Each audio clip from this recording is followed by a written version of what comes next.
ہم نے بہت سی بستیوں کو جو ظالم تھی پیس ڈالا، اور ان کے بعد اور لوگ پیدا کر دیے۔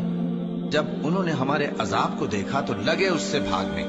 مت بھاگو، اور جن نعمتوں میں تم عیش و آسائش کرتے تھے ان کی اور اپنے گھروں کی طرف لوٹ جاؤ، شاید تم سے اس بارے میں دریافت کیا جائے۔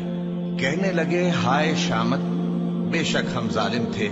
تو وہ برابر اسی طرح پکارتے رہے یہاں تک کہ ہم نے ان کو کھیتی کی طرح کاٹ کر اور آگ کی طرح بجھا کر ڈھیر کر دیا۔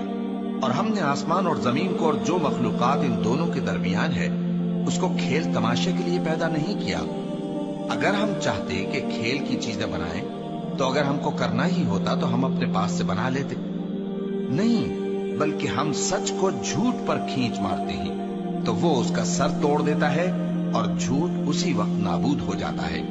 اور جو باتیں تم بناتے ہو ان سے تمہاری ہی خرابی ہے، اور جو لوگ آسمانوں میں اور جو زمین میں ہیں سب اسی کا مال ہیں، اور جو فرشتے اس کے پاس ہیں وہ اس کی عبادت سے نہ تکبر کرتے ہیں اور نہ اکتاتے ہیں، رات دن اس کی تسبیح کرتے رہتے ہیں، نہ تھکتے ہیں نہ تھمتے ہیں۔ بھلا لوگوں نے جو زمین کی چیزوں سے بعض کو معبود بنا لیا ہے تو کیا وہ ان کو مرنے کے بعد اٹھا کھڑا کریں گے؟ اگر آسمان اور زمین میں اللہ کے سوا اور معبود ہوتے تو زمین و آسمان درہم برہم ہو جاتے۔ جو باتیں یہ لوگ بناتے ہیں تو اللہ جو مالک عرش ہے ان باتوں سے پاک ہے۔ وہ جو کام کرتا ہے اس کی پرسش نہیں ہوگی، اور جو کام یہ لوگ کرتے ہیں اس کی ان سے پرسش ہوگی۔ کیا لوگوں نے اللہ کو چھوڑ کر اور معبود بنا لیے ہیں؟ کہہ دو کہ اس بات پر اپنی دلیل پیش کرو، یہ میری اور میرے ساتھ والوں کی کتاب بھی ہے، اور جو مجھ سے پہلے پیغمبر ہوئے ہیں ان کی کتابیں بھی ہیں۔ بلکہ بات یہ ہے کہ ان میں اکثر حق بات کو نہیں جانتے، اور اس لیے اس سے منہ پھیر لیتے ہیں۔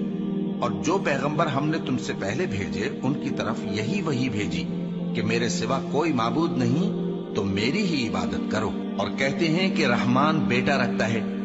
وہ پاک ہے، اس کے نہ بیٹا ہے نہ بیٹی، بلکہ جن کو یہ لوگ اس کے بیٹے بیٹیاں سمجھتے ہیں وہ اس کے عزت والے بنتے ہیں۔ اس کے آگے بڑھ کر بول نہیں سکتے اور اس کے حکم پر عمل کرتے ہیں۔ جو کچھ ان کے آگے ہو چکا ہے اور جو پیچھے ہوگا وہ سب سے واقف ہے، اور وہ اس کے پاس کسی کی سفارش نہیں کر سکتے مگر اس شخص کی جس سے اللہ خوش ہو، اور وہ اس کی ہیبت سے ڈرتے رہتے ہیں۔ اور جو شخص ان میں سے یہ کہے کہ اللہ کے سوا میں بھی معبود ہوں تو اسے ہم دوزخ کی سزا دیں گے۔ ظالموں کو ہم ایسی ہی سزا دیا کریں۔